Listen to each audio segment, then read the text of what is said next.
Friends, स्वागत है आप सभी के अपने YouTube channel CDP queen Himanshi ma'am पर। तो साथियों, आपने देखा होगा 3 दिनों से लगातार जो नई शिक्षा नीति आई है 2020, उसके क्वेश्चन लगातार पूछे जा रहे हैं। 2 से 3 क्वेश्चन हर शिफ्ट में पूछे जा रहे हैं, 1-2 क्वेश्चन। तो आज हम बात करने वाले हैं जो नई शिक्षा नीति है 2020 की, उसके बारे में। एक बार सेशन को सभी के पास में शेयर कर दीजिए। उसके बाद शुरू करते हैं अपनी आज की क्लास, नई शिक्षा नीति का संपूर्ण विश्लेषण आज के इस वीडियो में हम आपको करवाने वाले हैं।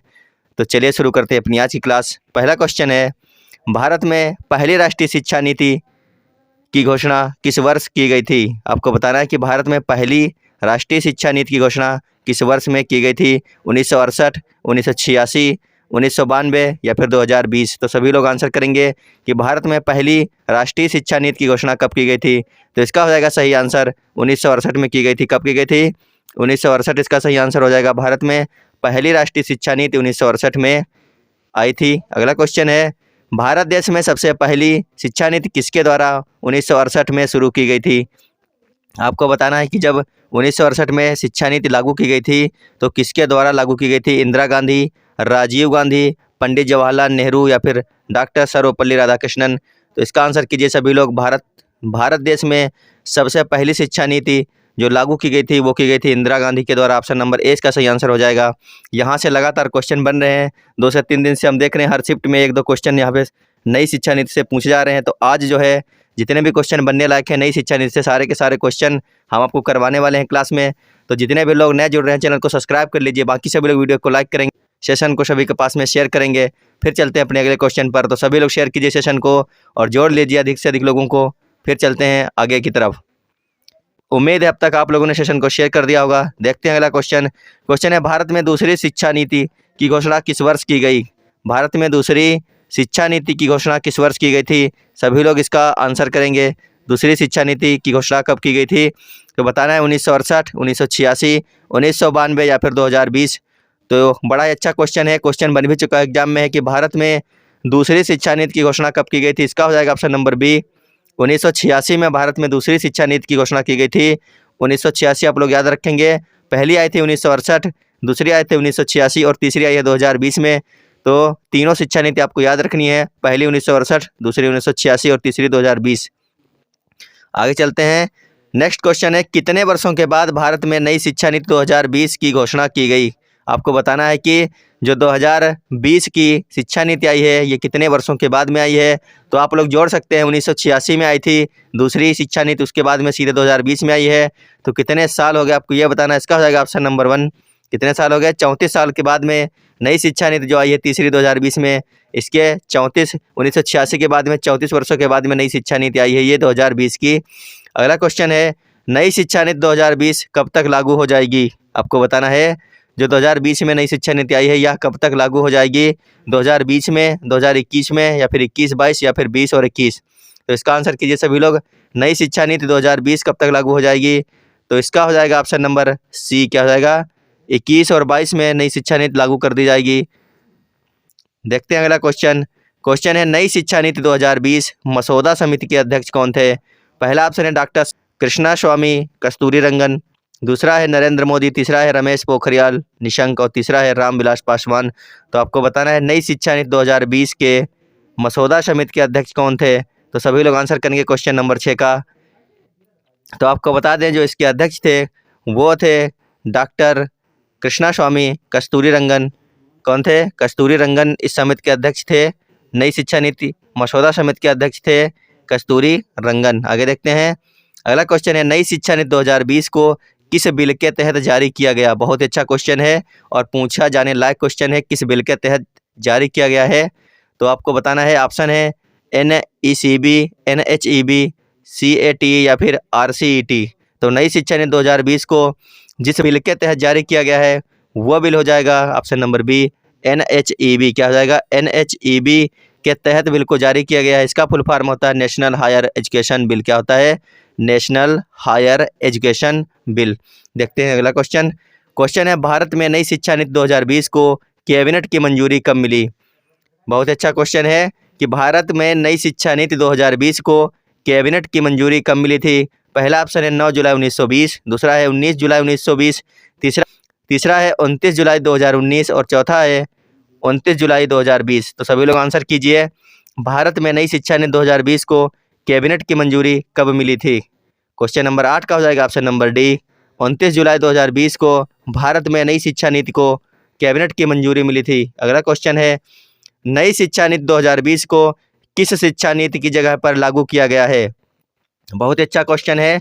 नई शिक्षा नीति जो 2020 की बनाई गई है, इसको किस शिक्षा नीति की जगह पर लागू किया गया है? पहला ऑप्शन है राष्ट्रीय शिक्षा नीति 1986, दूसरा है राष्ट्रीय शिक्षा नीति 1968, तीसरा है राष्ट्रीय शिक्षा नीति 1992, चौथा है राष्ट्रीय शिक्षा नीति 1993।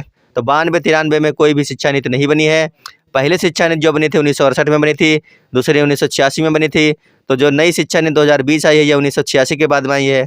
यानी इसका हो जाएगा ऑप्शन नंबर ए, क्या हो जाएगा? 1986 के बाद में 2020 की शिक्षा नीति को लागू किया गया है। आगे देखते हैं, निम्न में से कौन से राष्ट्रीय शिक्षा नीति 2020 के उद्देश्य हैं? आपको बताना है इनमें से कौन राष्ट्रीय शिक्षा नीति 2020 के उद्देश्य हैं। सेशन सभी लोग शेयर करते रहिए और वीडियो को लाइक करते हुए चलिए साथ में, क्योंकि यहाँ से क्वेश्चन आपको हर शिफ्ट में 2 से 3 क्वेश्चन मिलने तय हैं।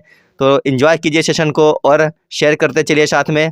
तो इसका आंसर आप लोगों को करना है, निम्न में से कौन से राष्ट्रीय शिक्षा नीति 2020 के उद्देश्य हैं। पहला ऑप्शन दिया गया है 2030 तक स्कूली शिक्षा में 100% GER, दूसरा है पूर्व विद्यालय में माध्यमिक स्तर तक शिक्षा का सार्वभौमिकरण करना, और तीसरा है स्कूली बच्चों में 2 करोड़ को मुख्य धारा में वापस लाना, और चौथा ऑप्शन है उपरोक्त सभी। तो इसमें से हो जाएगा ऑप्शन नंबर डी। ये तीनों के तीनों सही आंसर हैं।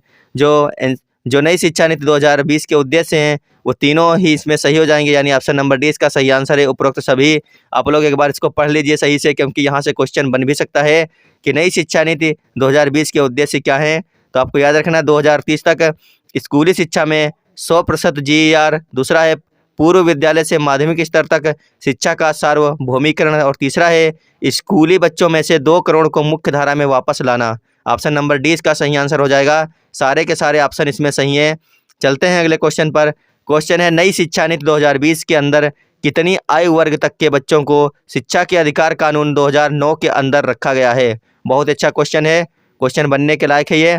तो बताइए, नई शिक्षा नीति 2020 के अंदर कितनी आयु वर्ग तक के बच्चों को शिक्षा के अधिकार कानून 2009 के अंदर रखा गया है?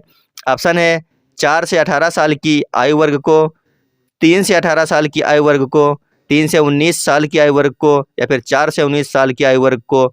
तो आंसर कीजिए सभी लोग, क्या हो जाएगा? क्या हो जाएगा इसका सही आंसर? सभी लोग करेंगे इसका आंसर।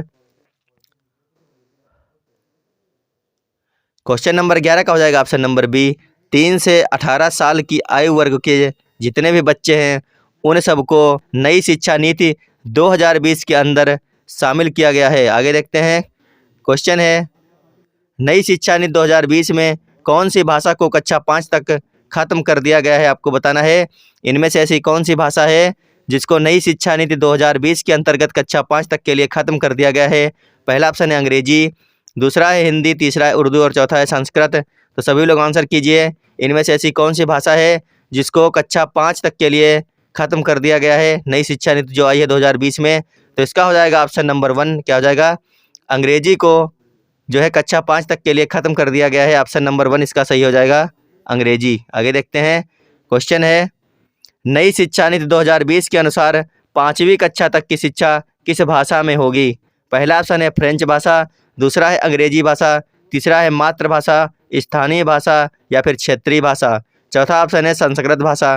तो इसका सभी लोग आंसर करेंगे, नई शिक्षा नीति 2020 के अनुसार 5वीं कक्षा तक की शिक्षा किस भाषा में होगी?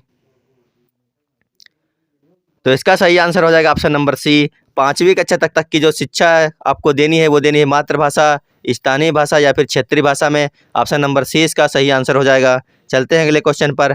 क्वेश्चन है, नई शिक्षा नीति 2020 के अनुसार कौन से कक्षा तक की शिक्षा को मातृभाषा, स्थानीय भाषा या क्षेत्रीय भाषा में कराया जाएगा? पहला ऑप्शन है कक्षा 5, दूसरा है कक्षा 4, तीसरा है 8 और चौथा ऑप्शन है कक्षा 6। तो इसका आंसर कीजिए सभी लोग, नई शिक्षा नीति 2020 के अनुसार कौन से कक्षा तक की शिक्षा को मातृभाषा या स्थानीय भाषा में कराया जाएगा? इसका ऑप्शन जो है वो हो जाएगा सही आंसर कक्षा 5, यानी ऑप्शन नंबर ए इसका सही आंसर हो जाएगा। आप लोग एक बार सेशन को शेयर कर दीजिए और अधिक लोगों को जोड़ लीजिए क्लास में, क्योंकि ये सारे के सारे क्वेश्चन आपके जो कमेंट्स आए थे उनमें लिखा हुआ था कि सर नई शिक्षा नीति के बारे में बता दीजिए। लगातार क्वेश्चन आ रहे हैं वहाँ से। तो अब आप लोगों का ये फर्ज बनता है कि एक बार सभी लोग सेशन को शेयर कर दीजिए और अधिक से अधिक लोगों को जोड़ लीजिए और सभी लोग वीडियो को लाइक कर लीजिए। और जितने लोग नए जुड़ रहे हैं चैनल पर, सभी लोग चैनल को सब्सक्राइब कर लीजिए अपनी टीचर की बेहतरीन तैयारी के लिए। फिर चलते हैं अगले क्वेश्चन पर। तो देखते हैं अगला क्वेश्चन। अगला क्वेश्चन है, नई शिक्षा नीति 2020 का लक्ष्य किस वर्ष तक 3 से 18 आयु वर्ग के प्रत्येक बच्चे को गुणवत्तापूर्ण व समावेशी शिक्षा प्रदान करना है? पहला ऑप्शन दिया गया है 2040 तक, दूसरा है 2025 तक, तीसरा है 2030 तक और चौथा ऑप्शन है 2035 तक। तो इसका आंसर कीजिए सभी लोग। नई शिक्षा नीति 2020 का लक्ष्य किस वर्ष तक 3 से 18 आयु वर्ग के प्रत्येक बच्चे को गुणवत्तापूर्ण व समावेशी शिक्षा प्रदान करना है? क्वेश्चन नंबर 15 का हो जाएगा ऑप्शन नंबर सी। क्या हो जाएगा? 2030 तक। इसका बिल्कुल सही आंसर हो जाएगा ऑप्शन नंबर सी। 2030 तक जो है वो 3 से 18 आयु वर्ग के प्रत्येक बच्चे को गुणवत्तापूर्ण व समावेशी शिक्षा प्रदान करने का लक्ष्य रखा गया है। आगे देखते हैं, किस वर्ष तक स्कूली शिक्षा में 100% GER यानी ग्रॉस इनरोलमेंट रेशियो के साथ माध्यमिक स्तर तक एजुकेशन फॉर ऑल का लक्ष्य रखा गया है? पहला ऑप्शन है 2035, दूसरा है 2040, तीसरा है 2030 और चौथा है 2025। तो सभी को आंसर करना है क्वेश्चन नंबर 16 का। किस वर्ष तक माध्यमिक स्तर तक एजुकेशन फॉर ऑल का लक्ष्य रखा गया है? तो क्वेश्चन नंबर 16 का हो जाएगा ऑप्शन नंबर सी।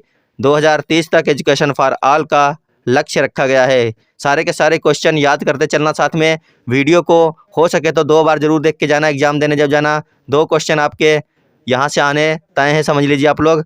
अगला क्वेश्चन है, किस वर्ष तक उच्च माध्यमिक शिक्षा यानी कि हायर सेकेंडरी एजुकेशन में 50% GER यानी ग्रॉस इनरोलमेंट रेशियो पहुंचाने का लक्ष्य रखा गया है? ऑप्शन है 2035, 2030, 2045 और 2040।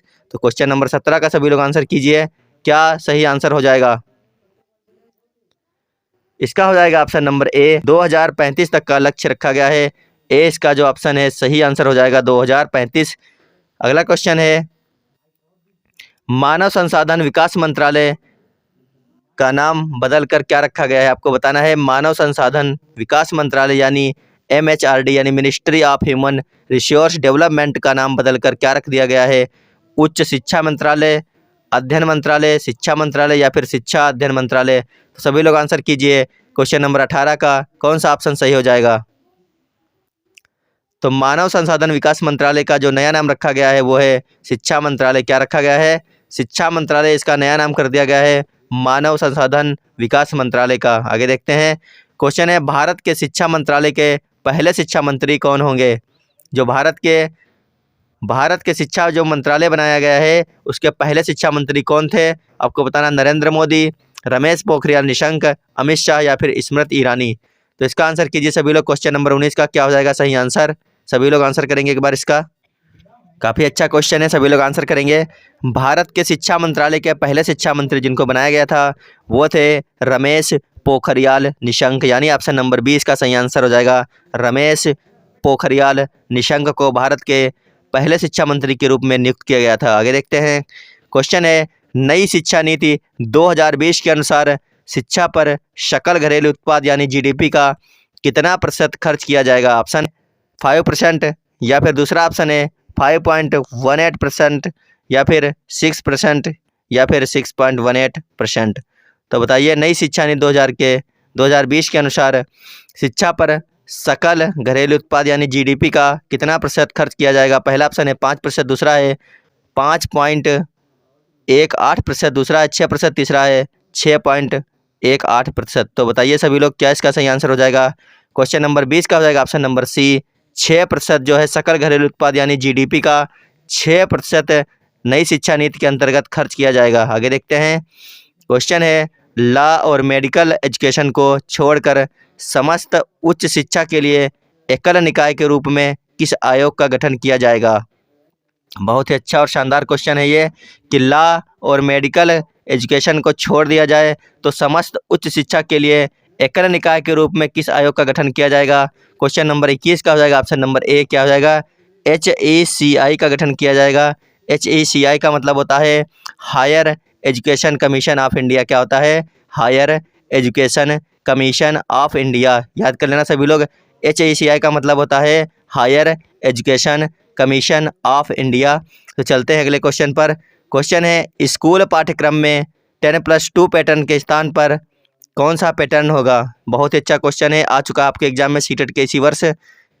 तो बताइए, स्कूल पाठ्यक्रम में 10+2 के स्थान पर कौन सा पैटर्न होगा।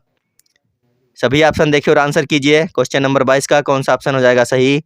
10+2 के स्थान पर आया है 5+3+3+4, यानी 53-34। अगर आप लोग याद करने 53-34, 5+3+3+4, ऑप्शन नंबर डी इसका सही आंसर हो जाएगा।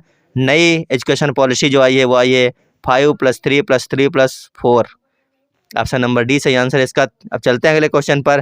क्वेश्चन है, नई शिक्षा नीति 2020 के अनुसार वोकेशनल किस कक्षा से शुरू किए जाएंगे। बहुत ही शानदार क्वेश्चन है, अच्छा क्वेश्चन है ये। नई शिक्षा नीति 2020 के अनुसार वोकेशनल कोर्स किस कक्षा से शुरू करे जाएंगे। तो इसका हो जाएगा ऑप्शन नंबर सी, कक्षा 6 से शुरू किए जाएंगे। किससे शुरू किए जाएंगे, कक्षा 6 से शुरू किए जाएंगे। कक्षा 6 से वोकेशनल कोर्स शुरू किए जाएंगे। आगे देखते हैं, नेक्स्ट क्वेश्चन है। क्वेश्चन है, देश में शोध और अनुसंधान को बढ़ावा देने के लिए किस संगठन की स्थापना की जाएगी। बहुत अच्छा क्वेश्चन है। पहला ऑप्शन है नेशनल साइंस फाउंडेशन, दूसरा है नेशनल रिसर्च फाउंडेशन, तीसरा है नेशनल एजुकेशन रिसर्च फाउंडेशन और चौथा इनमें से कोई भी नहीं। तो बताइए, देश में शोध और अनुसंधान को बढ़ावा देने के लिए किस संगठन की स्थापना की जाएगी। क्वेश्चन नंबर 24 का हो जाएगा ऑप्शन नंबर बी, NRF, यानी नेशनल रिसर्च फाउंडेशन। इसको बोलते हैं NRF। क्या बोलते हैं, NRF भी आपको ऑप्शन में देखने को मिल सकता है, तो याद रखना NRF को बोलते हैं नेशनल रिसर्च फाउंडेशन। अगला क्वेश्चन है, अगला क्वेश्चन और अंतिम क्वेश्चन है आज का। आज की इस क्लास में हमने आपको नई शिक्षा नीति से बनने वाले 25 क्वेश्चन को करवाया है। सारे के सारे शिफ्टों में यहीं से क्वेश्चन आपको देखने को मिल जाएंगे। इन 25 में से हर शिफ्ट में क्वेश्चन घूम घूम के बनने वाले हैं। तो इस वीडियो को 2 से 3 बार देख के जाइएगा, रट्टा मार लीजिएगा इस वीडियो को। जितनी बार देखोगे उतना ज़्यादा फायदा होने वाला है आपका। क्वेश्चन है, नई शिक्षा नीति के अनुसार स्नातक कितने वर्ष का कर दिया गया है। 3 वर्ष, 4 वर्ष, 3 से 4 वर्ष या फिर 2 वर्ष। तो आज का अंतिम क्वेश्चन है ये, सभी लोग आंसर करेंगे। नई शिक्षा नीति के अनुसार स्नातक को कर दिया गया है 3 से 4 वर्ष के लिए। तो साथियों, आपको बताना है कमेंट बॉक्स में कि आज की हमारी क्लास आपको कैसी लगी। क्लास अगर अच्छी लगी हो तो लाइक कर लेना सभी लोग, और जितने लोग नए जुड़ रहे हैं सभी लोग चैनल को सब्सक्राइब कर लीजिए अपनी टीचर की बेहतरीन तैयारी के लिए। और वीडियो ख़त्म होने के बाद शेयर कर दीजिए कीजिए आप लोग अपने अपने ग्रुप के ऊपर। जो आपका टीचर से संबंधित अगर कोई ग्रुप बना है तो उसके ऊपर ज़रूर शेयर कर दिया करें हमारे वीडियो को। बाकी धन्यवाद, आप लोग अपनी तैयारी को लगातार जारी रखिए। Bye bye.